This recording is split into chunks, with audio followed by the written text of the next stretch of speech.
कैसे हैं आप सभी का मैं आपके मंच द सक्सेस मैनेजर में स्वागत करता हूं। फिर से महत्वपूर्ण प्रश्नों के साथ, महत्वपूर्ण श्रृंखला के साथ एक बार फिर से मैं आप सबके सामने हाजिर हुआ हूं दोस्तों। सभी प्रतियोगी परीक्षाओं के लिए प्राचीन भारत के महत्वपूर्ण प्रश्नों को लेकर आपके सामने आया हूं दोस्तों। तो फटाफट से वीडियो को ज़्यादा से ज़्यादा शेयर करें। वीडियो आपको कैसी लगती है कमेंट में ज़रूर बताएं और दोस्तों लाइक करना ना भूलें। जो मेरे चैनल पर नए विजिटर हैं उनसे गुजारिश है कि वीडियो सब्सक्राइब करें, बेल आइकन ऑन करें ताकि उनको नोटिफिकेशन मिलती रहे। और दोस्तों आप लोग वीडियो को बिना स्किप किए देखा करें, आप ही का फ़ायदा होगा दोस्तों। जितना ज़्यादा से ज़्यादा प्रश्नों को आप सॉल्व करने का प्रयास करेंगे उतना ज़्यादा से ज़्यादा आप अपने लक्ष्यों को के करीब पहुँचते हैं दोस्तों। चलिए शुरू करते हैं। तो आज का पहला प्रश्न क्या है कि सिकंदर के आक्रमण के समय उत्तर भारत पर निम्नलिखित राजवंशों में किस एक का शासन था? नंदवंश, मौर्य वंश, शुंग वंश या कर्णवंश? सिकंदर के आक्रमण के समय उत्तर भारत पर निम्नलिखित राजवंशों में किस एक का शासन था? ये आपको बताना है दोस्तों। फटाफट से आंसर दीजिए दोस्तों। देखिए ये बहुत ही महत्वपूर्ण प्रश्नों की श्रृंखला चल रही है दोस्तों, जो कि किसी भी कॉम्पिटिटिव एग्ज़ाम के लिए काफ़ी महत्वपूर्ण है दोस्तों। बात समझ में आ रही है दोस्तों? फटाफट से आंसर दीजिए दोस्तों। तो दोस्तों सिकंदर के समय भारत पर निम्नलिखित राजवंशों में से किस एक का शासन था? आपको इसका उत्तर देना है दोस्तों। तो सिकंदर के आक्रमण के समय उत्तर भारत पर जिस राजवंश का शासन था वो था नंदवंश। इसका शासन था दोस्तों नंदवंश का। तो A is the right answer for this question. अगला प्रश्न की तरफ चलते हैं। अगला प्रश्न क्या कह रहा है कि भारत में सिकंदर की सफलता के निम्न कारण कौन से थे? ठीक है दोस्तों, चलिए अगले प्रश्न की तरफ चलते हैं। अगला प्रश्न कह रहा है कि भारत में सिकंदर की सफलता के निम्न कारण थे। उस समय भारत में कोई केंद्रीय सत्ता नहीं थी, उसकी फौज जो थी बेहतर थी, उसे देशद्रोही शासकों से सहायता मिली थी, वह एक अच्छा प्रशंसक था। तो दोस्तों प्रशंसक नहीं प्रशासक होगा ये दोस्तों, इसे आप प्रशासक कर लीजिए। प्रशंसक लिख गया, ये प्रशासक होगा, ये प्रशासक होगा। बताइए दोस्तों। तो भारत में सिकंदर की सफलता के जो कारण थे उसमें आपको बताना है कि सही कूट का चयन करना है कि इसमें से कौन सा कारण थे। ठीक है दोस्तों, तो इसमें जो कारण थे वो था उस समय भारत में कोई केंद्रीय सत्ता नहीं थी, उसकी फौज जो थी वो बेहतर थी, देशद्रोही शासकों से सहायता मिली थी, वह एक अच्छा प्रशासक था। तो ये चारों ही बातें सही हैं, तो क्या हो जाएगा उपरोक्त सही सभी सही हो जाएगा। D is the right answer for this question. अगले प्रश्न की तरफ चलते हैं। अगला प्रश्न कह रहा है कि निम्नलिखित में से कौन सिकंदर के साथ भारत में नहीं आया था? निर्याकस, आनेसिक्टस, डायमेकस, अस्टिब्यूलस। तो निम्नलिखित में से कौन था जो सिकंदर के साथ भारत नहीं आया था दोस्तों? वो कौन था? तो वो था दोस्तों डायमेकस। कौन था भारत के साथ सिकंदर के साथ नहीं आने वाला? कौन था? डायमेकस। तो C is the right answer for this question. अगला प्रश्न, प्राचीन नगर तक्षशिला निम्नलिखित में से किनके बीच स्थित है? सिंधु तथा झेलम, झेलम तथा चिनाब, चिनाब तथा रावी या रावी तथा व्यास? प्राचीन नगर तक्षशिला निम्नलिखित में से किनके बीच स्थित है?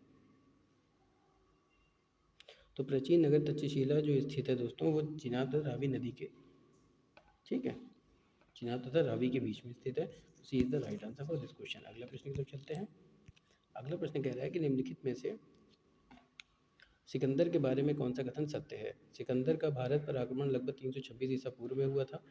भारत विजय अभियान के तहत सिकंदर 326 ईसा पूर्व में बैक्टीरिया वर्तमान यानी अफगानिस्तान के क्षेत्र को जीतने के बाद काबुल होता हुआ हिंदुकुश पर्वत पार करके भारत आया था। सिकंदर के आक्रमण के समय अश्वक एवं सीमांत गणराज्य था जिसकी राजधानी मस्तक थी। इनमें से कौन सा कथन आपको सही है? सही कूट का चयन करते हुए उत्तर देना है। तो फटाफट से आंसर दीजिए दोस्तों बिना देर किए हुए। आइए देखते हैं। तो सिकंदर का भारत पर आक्रमण लगभग 326 ईसा पूर्व में हुआ था दोस्तों, ये बात सही है। भारत विजय अभियान के तहत सिकंदर 326 ईसा पूर्व में बैक्टीरिया वर्तमान यानी अफगानिस्तान के क्षेत्र को जीतने के बाद काबुल होता हुआ हिंदुकुश पर्वत पार करके भारत आया था, ये भी बात सही है। सिकंदर के आक्रमण के समय अश्वक एवं सीमांत गणराज्य था जिसकी राजधानी मस्तक थी, ये भी बात सही है दोस्तों।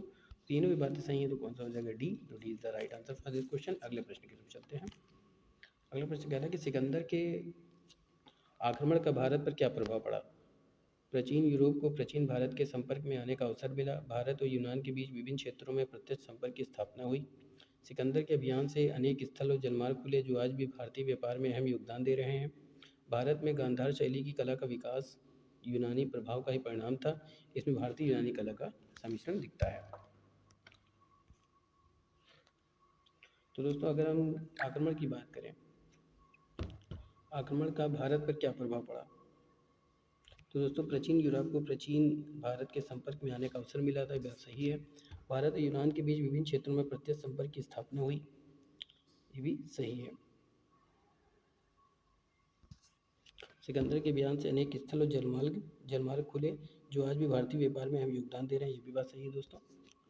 फिर अगला है भारत में गांधार शैली की कला का विकास यूनानी प्रभाव का परिणाम था। इसमें भारतीय यूनानी कला का सम्मिश्रण दिखता है, तो ये भी सही है दोस्तों। तो चारों सही है, तो चारों कहाँ पे, सी पे दिया हुआ है, तो C is the right answer for this question. अगला प्रश्न, भारत में सिकंदर की सफलता का कारण था।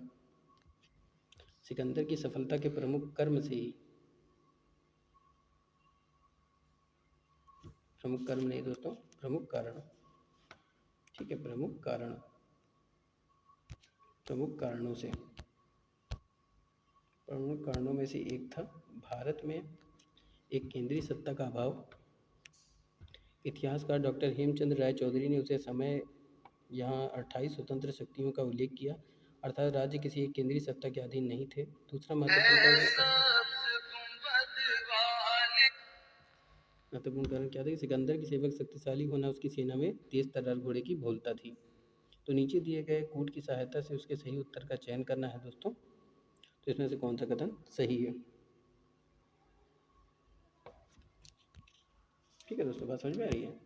तो इसमें क्या हो जाएगा आपका, ये सभी सही है, तो D is the right answer for this question. अगला प्रश्न, अगला प्रश्न चलते हैं। अगला प्रश्न क्या कह रहा है कि ईरानी आक्रमण का भारत पर प्रभाव था। समुद्री मार्ग की खोज से विदेशी व्यापार को प्रोत्साहन मिला। ईरानियों की अरमाइक लिपि का प्रचार प्रसार हुआ। अभिलेख उत्कीर्ण करने की प्रथा प्रारंभ हुई। अशोक के शासनकाल की प्रस्तावना और उनमें प्रयुक्त शब्दों में भी ईरानी प्रभाव देखा जा सकता है। बताइए दोस्तों, प्रभाव देखा जा सकता है, तो ये सभी बातें सही हैं, तो क्या हो जाएगा डी, तो D is the right answer for this question. अगला प्रश्न क्या है, यूनानी आक्रमण से संबंधित निम्नलिखित में से कौन सा कथन सत्य है। झेलम के युद्ध को हाइडेस्पिसिस के युद्ध के नाम से भी जाना जाता है। प्रथम यूनानी आक्रमण के समय तक्षशिला के शासक आम्बी था। इनमें से कौन सा कूट, सही कूट का चयन करना है और उत्तर देना है दोस्तों। तो इसमें जो हो जाएगा दोस्तों, वो क्या हो जाएगा कि झेलम यानी विदिशा के युद्ध को हाइडेस्पिसिस युद्ध के नाम से जाना जाता है, सही है। प्रथम यूनानी आक्रमण के समय तक्षशिला के शासक आम्बी था, ये भी सही है। तो दोनों सही, तो एक दो सही, तो C is the right answer for this question. अगला प्रश्न की तरफ चलते हैं। निम्नलिखित कथनों पर विचार करना है कि सिकंदर विजित प्रदेशों को अपने सेनापति निर्याकस को सौंपकर भारत से लौट गया। निर्याकस सिकंदर का जल्द सेनापति था। उपरोक्त में से कौन सा कथन सत्य है दोस्तों। तो सिकंदर विजित प्रदेशों को अपने सेनापति निर्याकस को सौंपकर भारत से लौट गया, ये कथन क्या है दोस्तों, ये गलत है। और अगर बात करें निर्याकस सिकंदर का जल सेनापति था, तो ये बात सही है, तो केवल दूसरा सही है, तो B is the right answer for this question. अगला प्रश्न की तरफ चलते हैं। अगला प्रश्न कह रहा है कि निम्नलिखित में से सत्य कथन चुनना है। पहला क्या है कि भारतीयों ने यूनानियों से छत्र प्रणाली और मुद्रा निर्माण की कला को ग्रहण किया। भारत में गांधार शैली का विकास ईरानियों के प्रभाव का परिणाम था। तो दोस्तों अगर बात करें तो भारतीयों ने यूनानियों से छत्र प्रणाली और मुद्रा निर्माण कला को ग्रहण किया, बात सही है। भारत में गांधार शैली का विकास ईरानियों के प्रभाव का परिणाम था। तो दोस्तों ये बात आपकी गलत हो जाएगी, दूसरा आपका गलत हो गया, केवल पहला सही है, तो A is the right answer for this question. अगला प्रश्न की तरफ चलते हैं। अगला प्रश्न कह रहा है कि निम्नलिखित कथनों पर विचार कीजिए। दोस्तों ये फिर धारा लिख गया, ये धारा है। तो दोस्तों प्रश्न कह रहा है कि निम्नलिखित कथनों पर विचार करना है। दारा के यूनानी सेनापति स्पाइलेक्स ने सिंधु से भारतीय समुद्र में उतरकर अरब और मकरान तटों का पता लगाया, ये बात सही है। दारा प्रथम के 3 अभिलेखों में बेहुस्तीन, परसिल पुलिस एवं नक्शे रुस्तम से यह पता चलता है कि उसी ने सर्वप्रथम सिंधु नदी के तटवर्ती भारतीय भूभागों को अधिकृत किया था। भारत पर आक्रमण करने में प्रथम सफलता दारा प्रथम को प्राप्त हुई। तो दोस्तों ये तीनों ही बातें सही हैं, तो क्या हो जाएगा सभी, D is the right answer for this question. अगला प्रश्न क्या कह रहा है कि निम्नलिखित कथनों पर विचार करना है। माफ कीजिएगा दोस्तों, काफ़ी मिस्टेकिंग हो रही है। निम्नलिखित कथनों पर विचार करना है, कौन सा कथन सत्य है। तक्षशिला के शासक आम्बी ने आत्मसमर्पण के साथ सिकंदर का स्वागत करते हुए उसे सहयोग वचन दिया, बिल्कुल सही है। पिता की मृत्यु के बाद सिकंदर लगभग 20 वर्ष की अल्पायु में ही सिंहासन पर बैठा, वह अरस्तु का शिष्य था। तो दोस्तों ये तीनों ही बातें सही हैं, तो सभी सही हो जाएगा। आइए देखते हैं कौन से ऑप्शन पे दिया हुआ है। डी भी दिया हुआ है, तो D is the right answer for this question. अगला प्रश्न, चलिए अगला प्रश्न क्या कह रहा है। अगला प्रश्न कह रहा है कि लगभग 2 वर्ष के अभियान के बाद सिकंदर महान ने 335 ईसा पूर्व में भारत छोड़ दिया, वह पोरस से पराजित हुआ। बताइए, कथन और कारण का सही व्याख्या करना है दोस्तों। तो दोस्तों लगभग 2 वर्ष के अभियान के बाद सिकंदर महान ने 325 ईसा पूर्व में भारत पर आक्रमण किया। ठीक है दोस्तों, तो 325 होगा दोस्तों, क्या होगा 325 होगा। 325 ईसा पूर्व में भारत छोड़ दिया, बिल्कुल सही है दोस्तों, ये कथन सही है। वह पोरस से पराजित हुआ था, ये गलत है दोस्तों। तो ए सही है लेकिन आर गलत है, तो C is the right answer for this question. अगला प्रश्न की तरफ चलते हैं। अगला प्रश्न क्या करेगा, निम्नलिखित कथनों पर विचार करना है। महावीर स्वामी का जन्म कुंडग्राम में 599 ईसा पूर्व में हुआ था। महावीर स्वामी के बचपन का नाम वर्धमान था। महावीर स्वामी जैन धर्म के 34वें तीर्थकर थे। महावीर स्वामी भद्रबाहु के शिष्य थे। आइए देखते हैं। तो दोस्तों महावीर स्वामी का जन्म कुंडग्राम में 599 ईस्वी में हुआ था, ये सही है। महावीर स्वामी के बचपन का नाम वर्धमान था, ये भी सही है। महावीर स्वामी जैन धर्म के 30वें तीर्थकर थे, ये गलत है दोस्तों, क्योंकि ये 24वें तीर्थकर थे। महावीर स्वामी भद्रबाहु के शिष्य थे, ये गलत है। तो केवल पहला और दूसरा सही है। पहला दूसरा कहाँ पे, सी पे, तो C is the right answer for this question. अगला प्रश्न, भारत के धार्मिक इतिहास के संदर्भ में निम्नलिखित कथनों पर विचार करना है। पहला है, बोधिसत्व बौद्ध मत के हीनयान संप्रदाय की केंद्रीय संकल्पना है। बोधिसत्व अपने प्रमोद के मार्ग पर बढ़ता हुआ करुणामय है। बोधिसत्व समस्त सचेतन प्रणालियों को उनके प्रमोद के मार्ग पर चलने में सहायता करने के लिए स्वयं की निर्माण प्राप्ति विलंबित करता है। बताइए दोस्तों इनमें से कौन सा कथन सत्य है। तो दोस्तों इसमें से सभी तीनों ही बातें सत्य हैं, तीनों ही बातें सत्य हैं, तो कौन सा हो जाएगा, डी पे, तो D is the right answer for this question. अगला प्रश्न, निम्नलिखित राज्यों में से किनका संबंध बुद्ध के जीवन से था। अवती, गांधार, कौशल, मगध। नीचे दिए गए कूट का सही प्रयोग करते हुए इसका उत्तर देना है दोस्तों। निम्नलिखित राज्यों किसका संबंध बुद्ध के जीवन से था।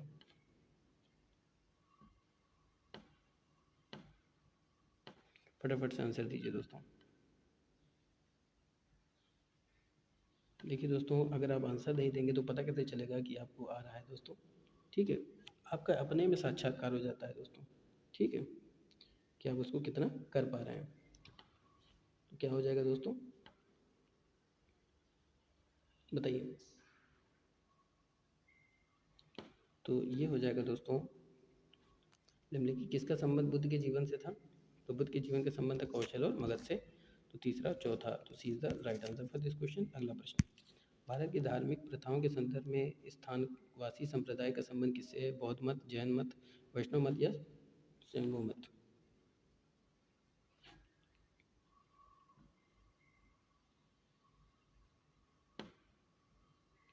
तो भारत की धार्मिक प्रथाओं के संदर्भ में स्थानकवासी संप्रदाय का संबंध किससे है। ये संबंध है दोस्तों जैन मत से। किससे संबंध है, जैन मत से। तो B is the right answer for this question. अगला प्रश्न, भारतीय इतिहास के संदर्भ में निम्नलिखित में से कौन भी बुद्ध है जो संसार की रक्षा के लिए अवतरित होंगे। अवलोकितेश्वर, लोकेश्वर, मैत्रेय या फिर पद्म ब्राह्मणी। भारतीय इतिहास के संदर्भ में निम्नलिखित में से कौन भावी युद्ध। ठीक है दोस्तों, तो क्या आंसर हो जाएगा इसका, बताइए। इसका आंसर क्या होगा दोस्तों। क्या आंसर होगा इसका? तो दोस्तों इसका आंसर होगा मैत्रेय। क्या आंसर होगा? मैत्रेय। तो C is the right answer for this question. अगला प्रश्न, निम्नलिखित में से कौन सुमेलित है? एक तरफ जयंत तीर्थकर के नाम दिया, दूसरी तरफ प्रतीक। ऋषभ देव सांड, अजीत नाथ हाथी, संभव घोड़ा, शांति हिरण, महावीर स्वामी सिंह। सही उत्तर, उपर्युक्त कूट का चयन करते हुए सही उत्तर का चयन करना है दोस्तों। तो क्या हो जाएगा? D. D is the right answer for this question, क्योंकि ये सभी सही सुमेलित है दोस्तों। अगला प्रश्न, निम्नलिखित कथनों पर विचार करना है। जैन मतावलंबी मानते हैं कि महावीर 30वें पूर्ववर्ती थे। पार्श्वनाथ 23वें तीर्थकर थे। महावीर के निकटतम उत्तरवर्ती ऋषभ थे। बताइए दोस्तों, इसमें से कौन सा कथन सत्य है? इसका आंसर क्या होगा? तो दोस्तों इसका आंसर क्या होगा कि जैन मतुलंबी मानते हैं कि महावीर के 23 पूर्ववर्ती थे। बिल्कुल सही है, क्योंकि इससे पहले 23 हो चुके हैं। पार्श्वनाथ 23वें तीर्थकर थे, ये भी सही है। तो पहला और दूसरा, दूसरा कहाँ पे? ए पे। तो is the right answer for this question. अगला प्रश्न, निम्नलिखित कथनों पर विचार करना है। महावीर स्वामी को ऋजुपालिका नदी के तट पर ज्ञान की प्राप्ति हुई थी। महावीर स्वामी की मृत्यु पावापुरी में हुई थी। महावीर स्वामी के प्रधान शिष्यों को गणधर कहा जाता है। महावीर स्वामी ने अपना पहला धर्म उपदेश राजगृह में दिया था। उपर्युक्त कथनों में से कौन सा सही है, आपको ये बताना है दोस्तों। तो दोस्तों अगर हम बात करें कथन पर महावीर स्वामी के बारे में, महावीर स्वामी को ऋजुपालिका के नदी तट पर ज्ञान प्राप्ति सही है। महावीर स्वामी की मृत्यु पावापुरी में हुई थी, ये भी सही है। महावीर स्वामी के प्रधान शिष्यों को गणधर कहा जाता है। महावीर स्वामी ने अपना पहला धर्म उपदेश राजगृह में दिया था। तो ये चारों ही बातें सही हैं। तो इसका आंसर क्या हो जाएगा? 1, 2, 3, 4। तो D is the right answer for this question. अगला प्रश्न क्या है? निम्नलिखित में से सही सुमेलित है। एक तरफ बौद्ध संगीति, दूसरी तरफ शासनकाल। प्रथम बौद्ध संगीति अजातशत्रु के समय में हुई थी। द्वितीय बौद्ध संगीति कालाशोक के समय में। तृतीय बौद्ध संगीति कनिष्क। चतुर्थ बौद्ध संगीति अशोक। तो आइए दोस्तों देखिए कौन सही सुमेलित है। तो दोस्तों प्रथम बौद्ध संगीति की बात करें तो अजातशत्रु के समय में हुई थी। दूसरी बौद्ध संगीति कालाशोक, तीसरी अशोक के समय में हुई थी और चौथी कनिष्क के समय में हुई थी दोस्तों।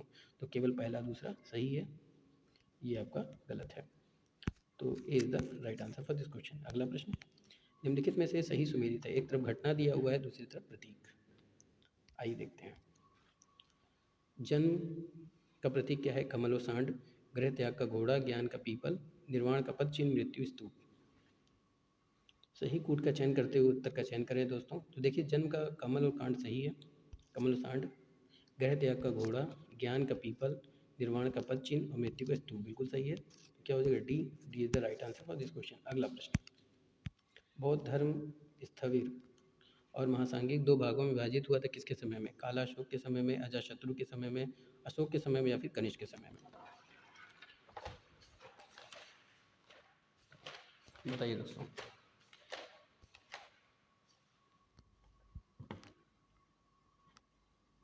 बौद्ध धर्म स्थाविर और महासांगिक दो भागों में विभाजित हुआ था, किसके समय में हुआ था? तो ये हुआ था काला अशोक के समय में। तो A is the right answer for this question. अगला प्रश्न क्या है? बौद्ध धर्म या बौद्ध संघ मठवासियों का एक संगठन था जो धम्म के शिक्षक बने, जिसने शिक्षा के प्रसार में मदद की, राज्य की एकात्मकता में मदद करने के लिए, विपत्ति के समय गरीबों को राहत प्रदान करने के लिए। बौद्ध संघ मठवासियों का एक संगठन था।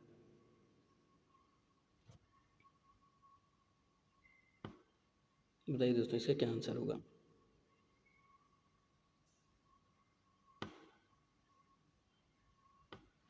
बौद्ध संघ मठवासियों का एक संगठन था जो धम्म के शिक्षक बने। क्या हो जाएगा दोस्तों? ए। तो A is the right answer for this question. तो दोस्तों ये महत्वपूर्ण प्रश्नों की श्रृंखला थी जो कि काफ़ी महत्वपूर्ण है दोस्तों। उम्मीद करता हूँ कि आपको पसंद आया होगा। फटाफट से इस वीडियो को शेयर करें, लाइक करें, कमेंट करें।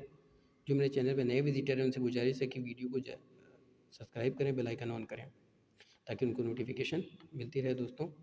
दोस्तों अपना प्यार और अपने विश्वास को इसी तरह बनाए रखें दोस्तों। मेरी वीडियो को ज़रूर देखा करेंगे दोस्तों, क्योंकि आपके व्यूज़ कम हो रहे हैं दोस्तों, क्योंकि आप लोग ने वीडियो देखना छोड़ दिया दोस्तों। लेकिन आपसे गुजारिश है कि इस वीडियो से जुड़े रहें दोस्तों। आपका भला ज़रूर होगा दोस्तों, आप अपने लक्ष्य तक ज़रूर पहुँचेंगे दोस्तों। इतने महत्वपूर्ण प्रश्न आपके किसी भी यूट्यूब पे आपको नहीं मिलेगा दोस्तों। इसलिए आपसे गुजारिश है कि इस चैनल से जुड़े रहें दोस्तों। हमारा उद्देश्य ही है आपकी सफलता। तो इसी उम्मीद के साथ, इसी जुनून के साथ फिर मिलेंगे नए प्रश्नों के साथ। तब तक के लिए जय Hind, wish you all the best.